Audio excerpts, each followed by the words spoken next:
Do you know that you can buy Bitcoin at every teller machine of the Swiss National Railway? At every train station, you can buy Bitcoin. Switzerland, the land of milk chocolate, cuckoo clocks, pocket knives, exquisite handmade watches, mountains, bankers, and this. But now, Switzerland may be on the verge of becoming something more, a crypto paradise.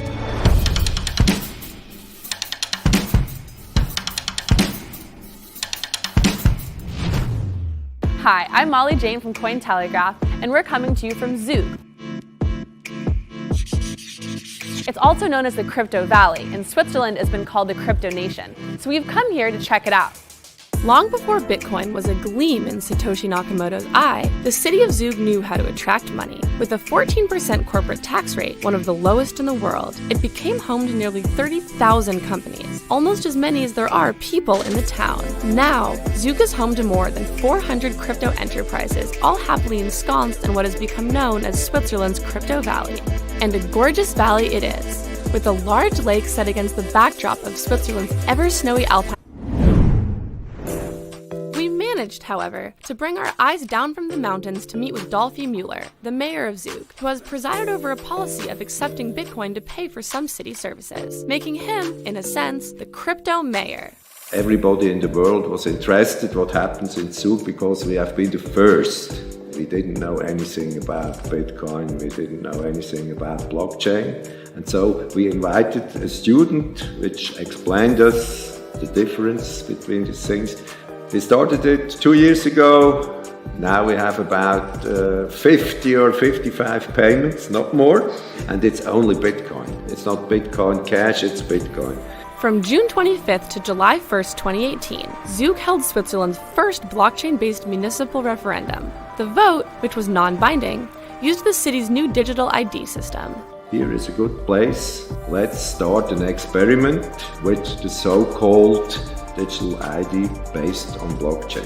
Every year in summertime we have a great party at the lakeside of Zug, and there is a firework. And we ask them people, do you want to have a firework again? Yes or no? And in Switzerland, a referendum, that's something holy. Has all this converted the mayor into a real crypto hodler? I'm not interested in cryptocurrency for myself. Despite the crypto mayor's lack of personal enthusiasm, get with the program, fella. Zug's experiments with crypto are breaking new ground, and city services aren't the only things you can buy with it. So we left Zug and drove to Lucerne, another important city on the crypto map of Switzerland. Here, its prestigious university is offering courses on cryptocurrency and blockchain. Hey, now we're over here at the Lucerne University of Applied Sciences and Arts, where students can pay for everything with Bitcoin and other cryptocurrencies. Let's go talk to the dean. We have several programs that are focused on blockchain technologies and distributed ledger, which are small ones, which only last for 2 days. We give them short insight. And we also have a longer program, which lasts for about 4 months, where we really actually get deep inside view in these activities. And right now for next semester, we're also starting in the bachelor program with courses dedicated to blockchain and distributed ledger. All of which makes perfect sense, since the university president's last name is Hodl. So the universities are into it. But what about Swiss officialdom? Later that day, we met Thomas Moser, an alternate member of the board of Switzerland's central bank, who has been a bit of a downer about blockchain technology, at least according to the news. That was fake news. It's fake news. Actually, I didn't say it that way. What I said is that I think for innovation and technology to take the next step, it has to be something else than just a copy of existing products. The innovations in money usually came from the private sector. If you think of the banknote, that was not an invention by the state, that was not an invention by the central bank, that came from the private sector, from the commercial banks.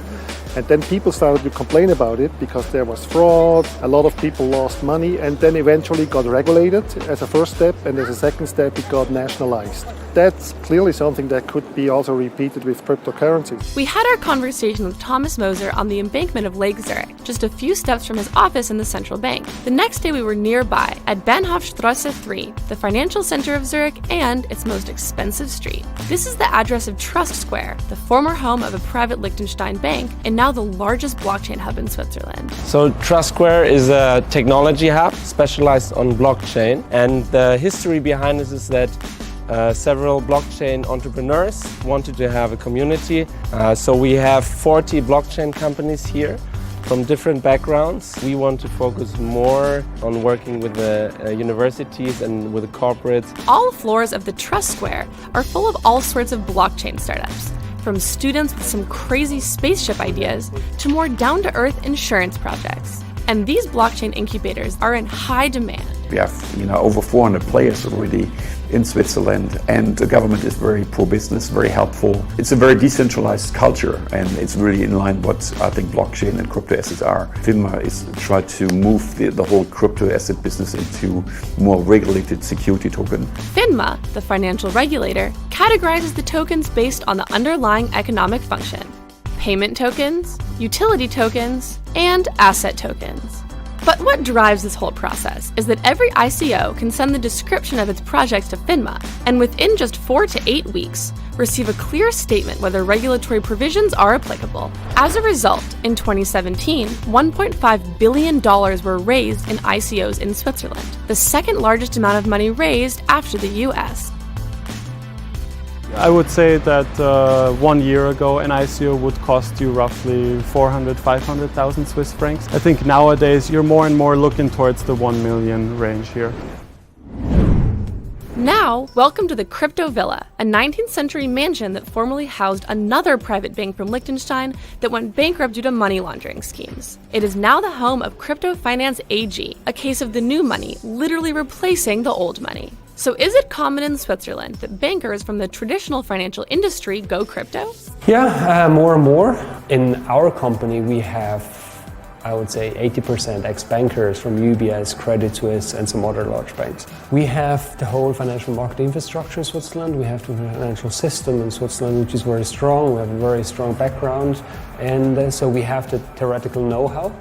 And then from a society perspective, we have a very decentralized government, we have democracy. This is matched very well with the whole crypto space. How difficult is it to open an account for a crypto or blockchain company? It's very difficult. There's only a handful of banks here in Switzerland that openly communicate that they want to have ICO clients open a bank account there. One of the problems still is that cryptocurrencies and Bitcoin still have this reputation of being used for illicit or criminal activities. And how beautiful will the ending be for cryptocurrency here? Let's just say that the signs are gorgeous. So is Switzerland a crypto nation after all? Currently, I say yes, we are a crypto nation on a very early stage, but we have everything to really become a big hub for crypto offering. So there's a high probability that we will see unicorns coming out of Switzerland in the next few years, because I think the foundation is in place. In the future, the blockchain technology will be a base technology that is used in a lot of applications, and the people actually won't realize that they're using a blockchain. I think at that stage we still have to think about what would it mean for monetary policy. What would it mean for financial stability? The question would also be, would there still be private banks? Would they still have a role in the payment system? We have to overcome some of our own hurdles and take some risks and move forward, because the competition is not sleeping. We'll give the final word to our favorite crypto mayor. I will be finished my work end of this year, and I always say it was a very beautiful final of my time as a mayor of Zurich.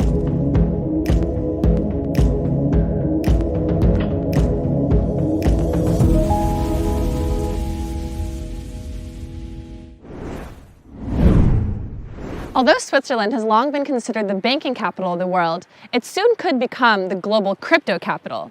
However, I think that cryptocurrencies and Bitcoin still have a long way to go before they see widespread usage. As the sun sets tonight over Zug, the crypto valley, Bitcoin may be rising over Switzerland. Cointelegraph. Like, subscribe, and hodl.